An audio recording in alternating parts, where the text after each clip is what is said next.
안녕하세요. 스튜디오 엄나잇입니다. 오늘은 르클레지오의 소설 황금 물고기를 읽어보려고 합니다. 르클레지오는 1940년 남프랑스 니스에서 태어났습니다. 영국인 아버지와 프랑스인 어머니 덕분에 어려서부터 영어와 프랑스어를 자유자재로 구사했지만 프랑스 식민지였던 인도양의 모리셔스 섬을 영국이 점령한 것을 부당하게 생각해서 프랑스어를 작가 언어로 택했습니다. 1963년 23세 나이에 첫 작품 조서로 프랑스의 권위 있는 문학상인 르노도상을 수상했고요. 1967년부터는 멕시코와 파나마 등지에 체류하면서 서구적 사유의 틀을 버리고 자연과 어우러진 새로운 존재를 추구하게 되었고, 이러한 그의 사상적 변모는 시적 산문의 정수인 성스러운 새 도시를 비롯해서 모로코인 아내와 함께한 사막 기행문, 하늘빛 사람들, 그리고 오늘 함께 읽을 황금 물고기 등의 순도 높게 담겨 있습니다. 2008년 노벨 문학상 수상자로 선정된 그는 산과 바다, 태양과 대지 사이에서 자발적 유배자의 삶을 살며 글쓰기에 전념합니다. 황금 물고기는 67살에 인신매매단에 납치되어 자신이 누군지, 어디서 나고 자랐는지도 모른 채 고난과 역경을 겪으며 세상을 표류하는 어린 소녀의 성장기를 특유의 서정적 언어로 그려낸 아름다운 작품입니다. 이 소설은 1997년 프랑스에서 출간되자마자 순수 문학으로는 이례적으로 장기간 베스트셀러 1위의 자리를 지킨 작품입니다. 소설의 양이 상당해서 아주 일부분만 맛보기로 읽어드릴게요. 그렇게 하여 나는 수시로 엘하즈 할아버지를 만나러 가게 되었다. 일주일에 한 번 정도, 그보다 더 자주 가기도 하고 뜸하게 가기도 했다. 나를 편하게 했던 것은 그가 나를 기다리지 않는다는 것, 아니면 적어도 나를 기다렸다는 내색을 하지 않는다는 점이었다. 내가 좁은 방 안으로 들어서면 그는 평소처럼 하킴에게 말을 건네지 않았다. 그는 내가 그곳에 있는 것을 알고 고개를 돌렸다. 라일라냐? 하킴의 말로는 맹인들은 다른 감각을 가지고 있어서 개처럼 냄새를 더 잘 맡는다고 했다. 에브리로 가는 기차 안에는 기껏해야 12살이나 13살쯤 되어 보이는 아직 어린 남자아이들과 여자아이들이 모여있곤 했다. 옷차림이 남루하고 뻔뻔스럽고 소란스럽기는 했지만 나는 그들을 바라보는 것이 좋았다. 재미도 있었다. 그들은 담배를 돌려가며 피우고 상을 찡그리기도 하고 큰 소리로 상소리를 내뱉기도 하면서 그런 자기들을 보고 불만스러운 표정을 짓는 교회 생활자들을 눈꼬리로 흘겨보았다. 에브리에 도착하기 조금 전에 2명의 검표원이 그들을 잡으러 왔고 아이들은 창문을 통해 역 앞의 비탈면 위로 뛰어내렸다. 그들은 몸을 밖으로 내밀어 유리창에 잠시 매달려 있다가 소리를 지르며 손을 놓아버리곤 했다. 내가 주아니코를 만나게 된 것도 그곳에서였다. 얼마 전부터 나는 이른 시간에 자블로의 불법 거주지를 나와 1시간에서 2시간가량 일을 하러 갔다. 나는 제5구에 사는 신문기자인 베아트리스와 잔다르크가의 은퇴한 부부집에서 가정부로 일했다. 후리아는 집에 머물며 음식을 만들었고 정오경에 잠깐씩 외출을 했다. 그녀는 푸른 배를 안고 혼자 건물이 딸린 공원에서, 그러니까 우리 머리 위에서 산책을 했다. 그녀는 우리 동네의 식당에서 지배인으로 일하는 부씨라는 베트남인을 알게 되었다. 나는 노노를 자주 보지는 못했다. 집을 나설 때 그는 차고 바닥에 깔아놓은 판지들 위에서 잠들어 있었다. 내가 이곳에 도착한 날, 우리가 안 왔던 이후로 나는 그를 내 곁에 오게 한 적이 없었다. 그러고 싶지 않았다. 표현하기 쉽지 않지만 그런 일로 말썽이 생기는 것을 두려워했던 것이다. 견디기 힘들었을 테지만 노노는 아무렇지 않은 듯 계속 나를 친절하게 대해주었다. 오후에 나는 하킴을 만나러 소르본 근처의 카페로 가곤 했다. 하킴은 그 카페의 이름을 절망이라고 불렀다. 입구가 지옥문처럼 생겼기 때문이라는 것이었다. 그는 책과 공책을 가져왔고 나는 공부를 시작했다. 그는 내가 교과 과정을 뛰어넘어 대학 입학 자격 시험에 자유응시생이 되거나 법과 적격 자격증 취득을 준비해야 한다고 결정했다. 프랑스어와 역사와 철학에 관한 한 나는 별 어려움을 겪지 않았다. 랄라 아스마가 내게 시킨 공부는 놀라운 것이었다. 그녀는 다른 아이들이 인형을 가지고 놀거나 만화 영화 앞에 몇 시간이고 앉아있을 때 내 정신을 키워주었던 것이다. 하킴은 내게 니체와 흉과 로크아라 보에티어의 글을 읽게 했으며 복사물들을 가져오게도 했다. 그는 나를 돕는 일에 집착했다. 갑자기 그 일이 자기 자신이 시험을 통과하는 일보다 더 중요해진 것처럼 여겨질 정도였다. 그가 할아버지에게 나에 관한 일들을 털어놓아서 내가 에브리 크루크론에 갈 때면 엘하즈는 이렇게 묻곤 했다. 철학 공부는 어디까지 나갔나? 나는 엘하즈와 도덕과 폭력과 교육과 사회 이념과 자유 등등의 문제에 관해 이야기를 나누었다. 그때마다 그는 멋진 생각들을 들려주었는데 마치 시간의 저 깊은 곳에 들어있는 생각들을 기억 속에서 재생해내는 듯했다. 그가 말했다. 신은 나달과 씨앗을 쪼개서 죽은 자에게서 산자를 꺼내고 산자에게서 죽은 자를 꺼낸단다. 그가 말했다. 프라팡트가 뭔지 아니? 그것은 남자들이 나비처럼 분분히 날아오르고 산들이 잘 솔질한 양털 같은 것이 되는 한나절을 말하는 것이었다. 그가 말했다. 나는 악에 대항하여 덮쳐오는 밤에 대항하여 목을 조이는 밤의 악에 대항하여 시기심에 불타는 질투하는 자의 악에 대항하여 오로라의 신에게서 안식을 구했단다. 그의 얼굴은 창 쪽을 향하고 있었다. 한마디 한마디가 그의 가장 깊은 곳에서부터 부드럽게 울리며 흘러나오는 것처럼. 그는 예언자 마호메트와 가장 먼저 기도에 헌신했던 그의 종 빌랄에 대해 말했다. 헤지라 이후 예언자 마호메트가 아이샤의 팔에 안겨 숨을 거두었을 때 빌랄은 아프리카로 돌아갔다. 그곳에서 그는 밀림을 헤매다가 만난 큰 강을 따라 내려가 대양의 연안에 이르렀다. 엘하즈는 빌랄에 대해 잘 알고 있는 것처럼 그리고 그 일이 자기 가족에게 있었던 것처럼 이야기했다. 그때마다 하킴은 바닥에 앉아서 빨려 들어가듯 귀를 기울였다. 그 후 나는 빌랄의 이야기를 결코 잊지 못했다. 내게 있어서 그것은 또한 나 자신의 이야기였다. 하킴은 내게 그를 만나러 앙토니의 대학생촌으로 오라고 했다. 그곳은 전혀 다른 세상이었다. 자블로 거리나 지하철역과는 조금도 닮은 구석이 없었고 크루크론과도 멀리 떨어져 있는 듯이 느껴졌다. 마치 들판처럼 널찍하고 아름다운 푸른 정원으로 둘러싸여 있으며 까치와 티티새가 놀고 있는 곳이었다. 전 세계에서 온 학생들, 미국인, 이탈리아인, 그리스인, 일본인, 벨기에인, 터키인과 멕시코인들도 있었다. 그는 나를 구내 식당으로 데려가 식권으로 점심을 사주었다. 나는 라비올리와 이탈리아식 파이와 이름을 알 수 없는 요리를 먹었고 디저트로는 푸티 스위스와 초콜릿을 바른 슈크림, 감자튀김과 편도크림 과자를 맛보았다. 그는 재미있어하는 듯한 표정으로 내가 정신없이 먹는 모습을 말없이 지켜보았다. 그는 그런 내게 익숙해져 있었다. 그는 많이 먹지 않았고 비스킷 조각을 조금씩 잘라 먹을 뿐이었다. 그는 모든 요리가 불결하다고 생각했다. 한동안 시간이 흐르자 그는 내게 자기 방에 올라가자고 말했다. 책들을 보여주겠다는 것이었다. 나는 그의 청을 거절하고 싶지 않았다. 나는 그가 나를 안고 싶어 한다는 것을 알고 있었지만 그와의 관계가 그런 쪽으로 발전하는 것을 원하지 않았다. 우리가 친구 사이로 남아 지금처럼 엘하즈 할아버지가 예언자 마호메트에 대해 말하는 것을 들으러 갈 수 있기를 원했다. 그가 나의 그런 태도에 불만을 가지리라는 것은 분명했다. 그는 노노가 나의 애인이라고 믿고 있었기 때문에 질투를 하고 있었다. 그러나 그는 입을 다물었다. 우리는 기숙사에 딸린 응접실로 가서 소파에 앉았고 나는 가방에서 선과 악을 넘어서를 꺼냈다. 왜 니체가 계약에 대해 말했는지 설명해줘.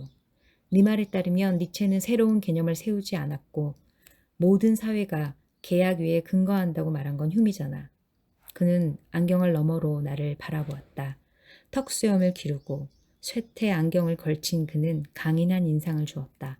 내 생각에는 그는 말콤 X를 닮으려 하는 것 같았다. 외출할 때면 항상 흰 셔츠를 다려 입고 넥타이를 신중하게 고르는 것도 그 때문이었다. 그는 돼지꼬리 모양의 머리에 드레드락스를 걸치고 다니는 낭테르의 아프리카인이나 솔레의 서인도 제도인들을 닮고 싶어 하지 않았다. 그는 그런 풍조를 혐오했고 그로 인해 괴로워했다. 어느 날 그가 내게 말했다. 나를 가장 고통스럽게 하는 게 뭔지 아니? 그런저런 자들을 볼 때마다 저 중에 반도 제대로 어른이 되지 못할 거라는 생각이 든다는 거야. 그건 마치 죽음으로 나아가는 통로 속에 들어있는 거와 다를 바 없어. 또한 그는 아프리카에 대해 그곳의 예산 규정과 비아프라의 용병들과 굶주림으로 죽어가는 아이들과 에이즈와 콜레라에 대해 말했다. 그는 니체를 무척 좋아했지만 그래도 파농을 항상 앞에 두었다. 그는 질베르트 프레이리가 쓴 주인과 노예의 몇 부분도 읽었다. 그러나 그는 마흐무드 다르위시와 티마젠 후아를 제외하고는 소설도 시도 좋아하지 않았다. 소설은 하찮은 거야. 그 안에는 진실도 거짓도 아무것도 없어. 그저 한바탕의 바람뿐이지. 그래도 그는 랭보와 존던만은 인정했다. 하지만 랭보가 흑인들을 깎아내리는 말을 했고 밀수에 빠져든 것을 유감으로 여겼다. 어느 날 내가 그에게 말했다. 따지고 보면 너는 네 할아버지와 똑같이 생각하고 있어. 코란이 모든 것을 말해주고 있다는 식이지. 나는 그가 화를 낼 것이라고 생각했다. 그러나 그는 잠시 생각하더니 대답했다. 그건 사실이야. 코란보다 위대한 신은 없어. 1000년도 더 전에 모든 말이 이루어진 데다가 이제 우리로서는 그보다 더 잘 말할 수 없으리라는 걸 생각하면 아찔해. 내가 말했다.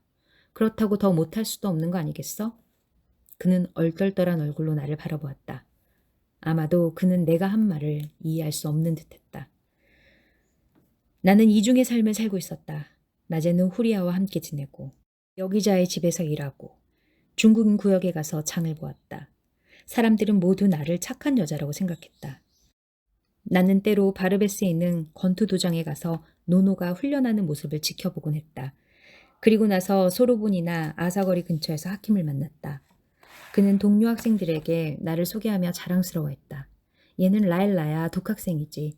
올해 자유응시생으로 문학부 대학 입학 자격시험을 볼 거야.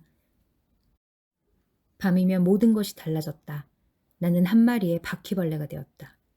그리하여 톨비아크, 오스테르리츠, 레오미르, 세바스토폴 역으로 다른 바퀴벌레들을 만나러 갔다. 우리만이 아는 길을 통해 지하철 통로 안으로 들어서면 북소리가 들려왔다. 나는 그 소리에 몸을 떨었다. 그야말로 마술적인 소리였다. 저항할 수 없었다. 나는 그 음악에 이끌려 바다와 사막을 건넜다.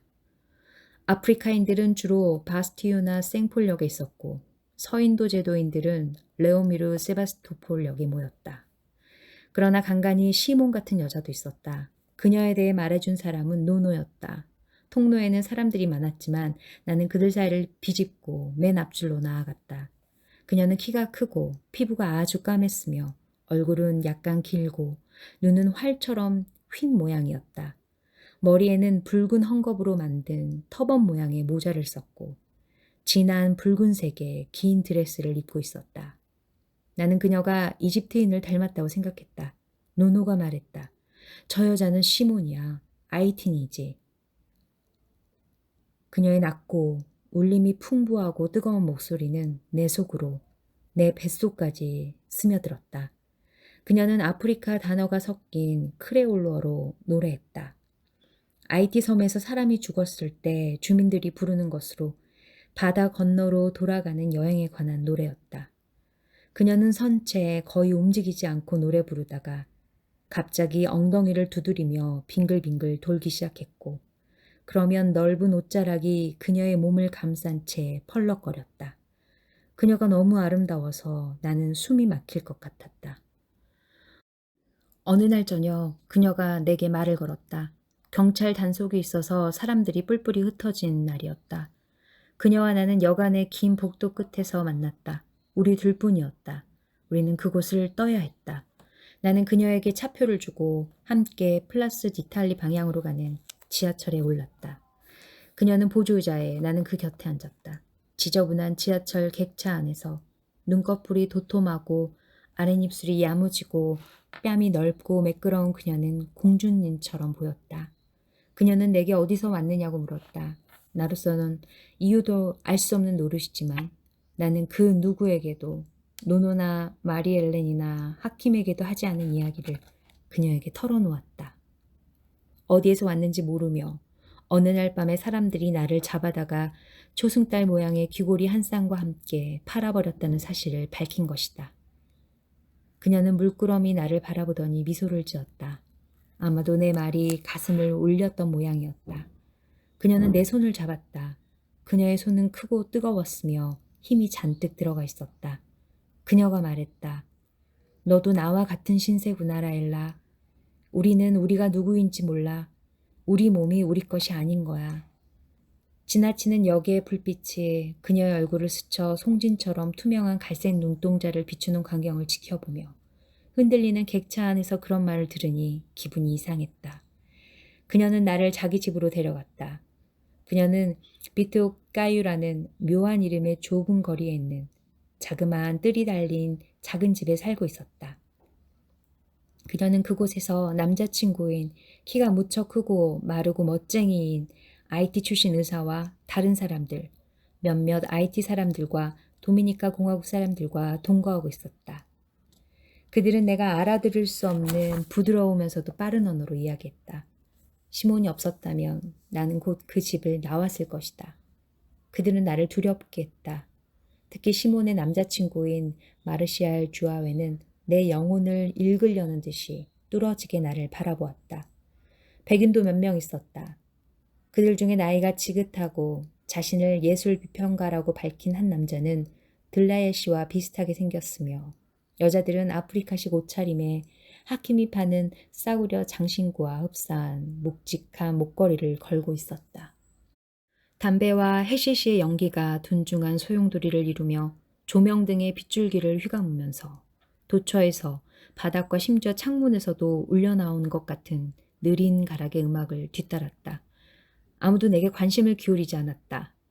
나는 거실 입구에 서서 담배를 피우며 시몬을 그녀의 선홍빛 터번과 금귀고리를 눈으로 더듬었다.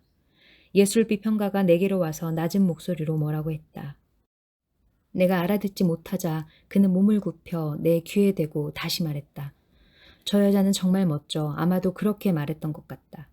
모든 순교자의 생명과도 같은 여자야. 나는 그 말에 긍정도 부정도 하지 않았다. 그러나 그의 얼굴에 내가 자기 말을 이해하지 못한다고 여기는 기색이 어린 것을 보고 나는 그를 빤히 바라보며 그가 알아듣도록 큰 소리로 에메 세제르의 시를 낭송했다. 내게는 나의 춤을, 못된 흑인의 춤을, 내게는 나의 춤을, 족쇄를 깨는 춤, 감옥을 날려버리는 춤. 흑인이란 아름답다, 착하다, 정당하다는 춤을. 비평가는 꼼짝 않고 나를 바라보다가 갑자기 박수를 치기 시작하더니 이렇게 소리쳤다. 들어봐. 이 젊은 아가씨가 하는 말을 들어보라고. 여러분한테 들려줄 말이 있대. 이윽고 시몬은 노래를, 오직 나만을 위한 노래를 부르기 시작했다. 나는 그녀가 나만을 위해 노래한다는 것을 알고 있었다. 그녀는 거실 안쪽에 서서 나를 향해 손을 뻗고 있었으며 프랑스어 가사를 발음하는 그녀의 너무도 부드러운 목소리는 북소리의 가락 속으로 부드럽게 스며들고 있었다. 나는 그들과 해시시를 피웠다. 이미 나는 사람들이 해시시를 피우는 것을 여러 번 본 적이 있었다. 여인숙에서 공주님들은 때때로 한 방에 모여서 돌아가며 해시시를 피우곤 했다. 약한 시큼하면서도 들큰한 그 냄새는 나를 취하게 했고 잠들게 했다. 그러나 이번에는 사정이 달랐다. 한 IT인이 내게 해시시를 말아 건네주었을 때 음악이 흐르고 부드럽게 감기는 시몬의 목소리가 있었기에 나는 연기를 아주 깊이 마치 그것이 내 속을 관통해 주기를 바라는 사람처럼 깊이 들이마셨다. 거기에다 나는 술을 위스키와 맥주와 럼을 마셨다.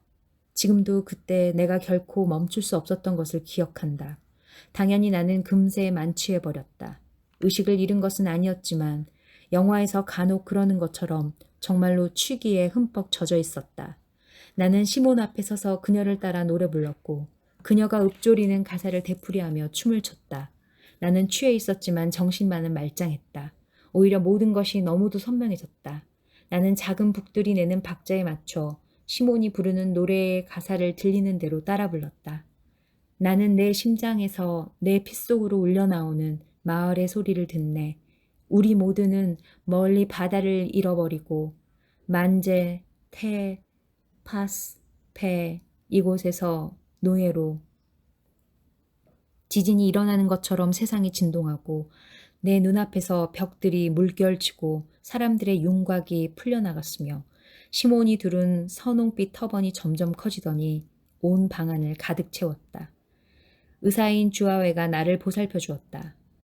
그는 나를 소파에 누웠고 시몬이 찬물에 적신 수건으로 내 얼굴을 닦아주었다. 그녀의 손길은 무척 다정했고 어머니 같은 따뜻함을 담고 있었다. 그녀는 뭐라고 천천히 말했는데 내게는 마치 그녀가 그 특유의 약간 쉰 듯한 낮은 목소리로 오직 나만을 위해 노래를 계속하는 것처럼 여겨졌다. 북들에서 울려나오는 둥둥 소리도 내 심장에서 일어나서 나 자신의 귀로 전해지는 것처럼 들려왔다.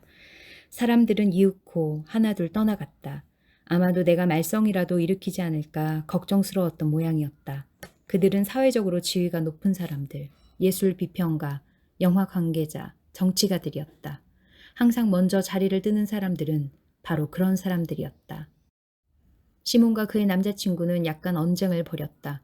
그들이 나누는 말이 아주 멀리서 들려오는 것 같아 나는 무척 재미있었다.